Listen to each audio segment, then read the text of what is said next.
Hey guys, I'm back again. We got some projects on the go here again. This is XRT scratch build. I've already named it. This is Northrop B2. It's going to be all black, as you can see by the corners over there. Got all that stuff organized. ESC plate I'm making is going to end up being kind of a combo deal because I'm not really too sure what I'm going to do with this truck. I got a 1200 in it right now, and I got a couple of 1600 kVs over here. I really like the 1600 kVs with a Max 6 2050 gearing. Works friggin' awesome in my X Maxes. But we're going to make this one a wide one. Northrop is going to be, and I've just been trying to figure out how to get my dual tie bar mod to work with this truck. It unfortunately hits these bottom bars right here, which I'm going to cut off right now, and I'm going to see if it'll end up clearing it. The bummer with that is this is the servo support that goes over top here.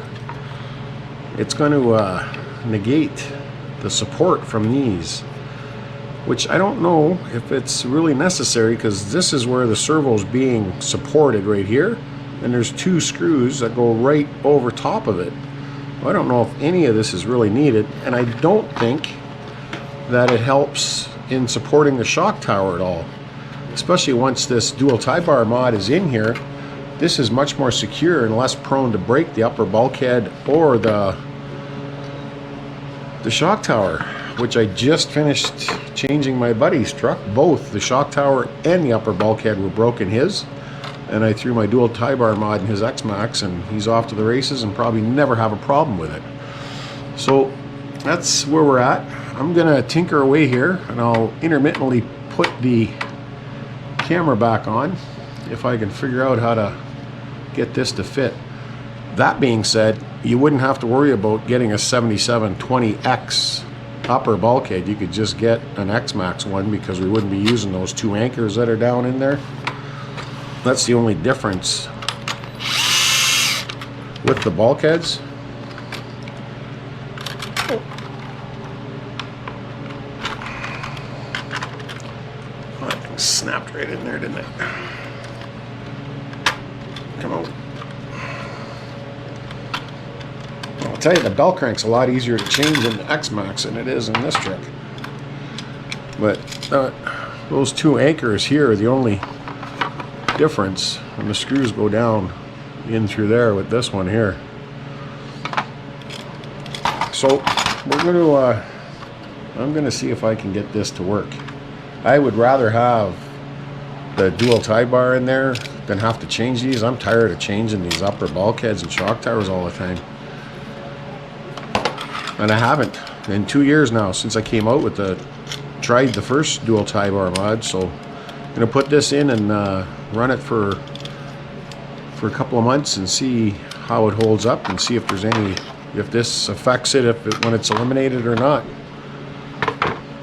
We'll leave it at that for now. I'll check in shortly. All right, so this has gone pretty well, I think, but some might not like how this is going to work, but it's actually going to work. Dual tie bar mod, my dual tie bar mod will work in this truck, which is cool. So I'm actually going to put it all together now. So with the shock towers right here, all I did was cut off the two little tits, the little horns on the bottom that receive these here in the front. And then this one here ended up being a little bit more invasive to get it to grind down with a trusty die grinder. Snipped the big parts out first, and then I nipped it. And yeah, seems to be working out well. we'll find out how much those little guys are needed for anything. I don't think they're needed for anything, but I'm no engineer either. I'm just a backyard jack of all, master of none.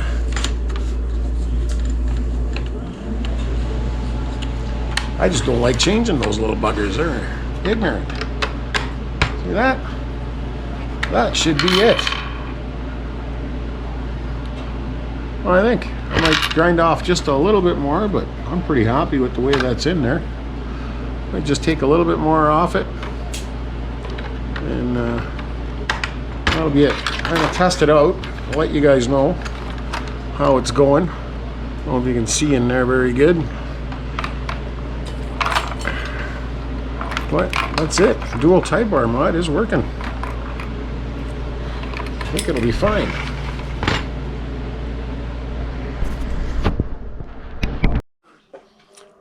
All right, second qualifier, Daytona. Check this guy out. It's my rebuilt UDR Redemption driver, Shaw, co-driver, Shank. Rebuilt that thing. All right, so I think this dual tie bar mod is going to work. Got our driver in there, Northrop. So I don't know if you can see in there that well, but it's done. So we're gonna give this a test. You can see down in here, hogged right out down to the holes. So it's almost 4 millimeters I took out of there. And I think that'll do it. Kind of a dandy little plate I came up with there. Anybody can do this. It'll be nice with this truck because I'm going to put the bolt pattern in for a Mach 6. And this is the tie downs you get with the RPM ESC mount for Monster 8S. And I just threaded the aluminum to hold it down in there, and it's solid. So you could just unbolt this, take it off, bolt up from underneath your Mach 6, and you'd be all set. I don't know if you'd fit a Mach 5 in there, but not too big on them. Anyways, some ProTech 35 millimeter fans in there. Right, 35s that they just came out with. A-Main I got those from. So it went in there really nice. I like it. So the next time you see this thing, it'll have those on it, and likely my paddle tires with any luck, and we'll throw this thing around and see how it holds up. I'm not going to put the dual tie bar mod in Loki yet. I'm going to see how long it lasts and break it, and then I'll do it. So that'll be it. We'll sign off. I got to finish watching this duel and see who's going to be in Daytona 500 on Sunday. Peace.